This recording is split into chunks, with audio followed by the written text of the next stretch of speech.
Merci, Monsieur le Président. Mesdames et Messieurs les conseillers régionaux, cet amendement concerne les 50 millions d'euros alloués pour les années à venir au projet BioAster, dans lequel il y a notamment Sanofi, et au projet Crawl 2017, qui vise au soutien de ST Microélectronique.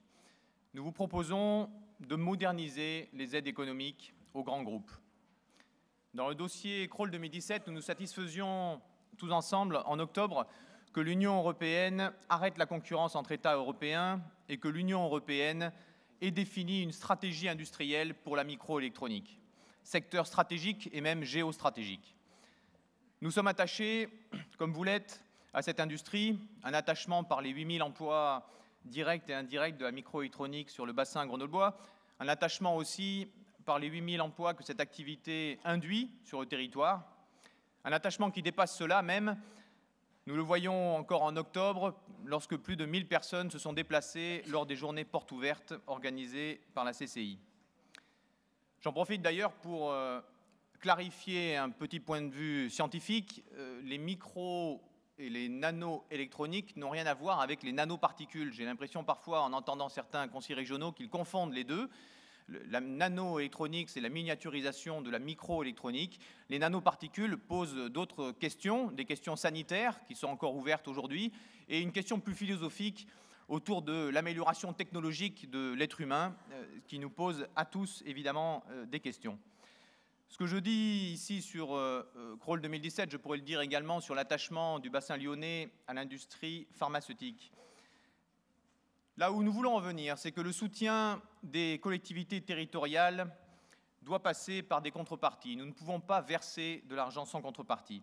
Et nous proposons 3 axes de modernisation de l'action publique. Un axe sur l'impact sur l'emploi, un deuxième axe sur le partage du succès avec le privé, lorsque le public l'aide et que le succès est là, un troisième axe sur une lutte contre les dérives financières que je crois nous partageons tous, particulièrement depuis 2008, pour ceux qui sont un peu plus en retard que les autres. Le premier axe de cette modernisation, c'est l'impact sur l'emploi.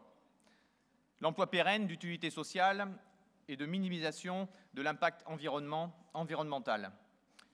Dans le cas du programme Crawl 2017, qui est bien pour le développement de ST Micro, comme le Premier ministre l'avait souligné en annonçant le soutien sur le site de l'entreprise, et comme l'a également souligné le PDG de ST Micro lui-même, il n'y a aucun engagement sur la création d'emplois.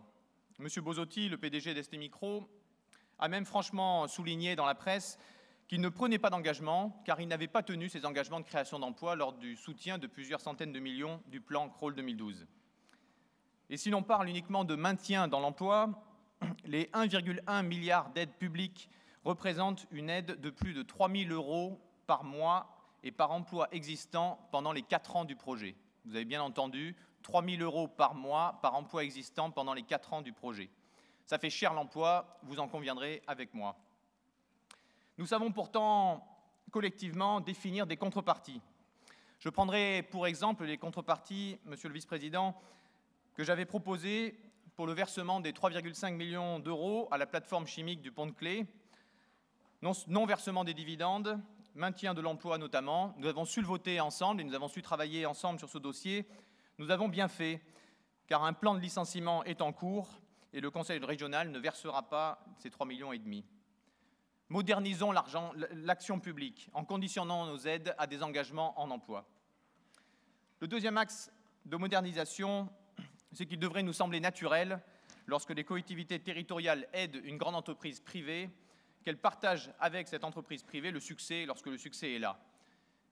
Par la valorisation des brevets, lorsque nous aidons indirectement ces entreprises, par le soutien à la recherche, publique ou parapublique, et par des avances remboursables lorsque nous aidons directement ces entreprises. Enfin, troisième axe, je propose à l'Assemblée de conditionner ces aides à un minimum de décence financière. La voix du peuple sur ce sujet sait se faire entendre. Philippe Varin, l'ex-PDG de Peugeot, a dû renoncer à sa retraite chapeau de 21 millions d'euros qui avait choqué tout le monde. Elle avait choqué tout le monde, y compris le ministre Montebourg, qui soulignait que c'était un comportement scandaleux pour une entreprise qui avait reçu une aide publique forte.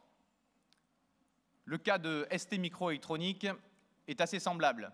Cette entreprise va bénéficier, directement ou indirectement, d'1 milliard d'euros d'aide publique dans les 4 ans à venir.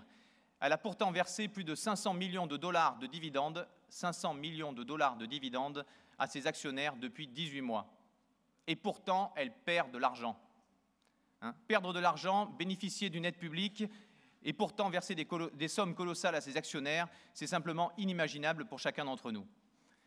Philippe Mérieux parlait tout à l'heure de la menace sur le soutien aux artisans qui forment les apprentis. Nous voyons tous également dans nos territoires le chômage qui enfle, d'abord par les pertes d'emplois dans les petites entreprises, celles qui ne font pas de bruit. Nous vous proposons ici de moderniser nos aides économiques, d'arrêter l'aberration de ces dizaines de millions donnés à fonds perdus.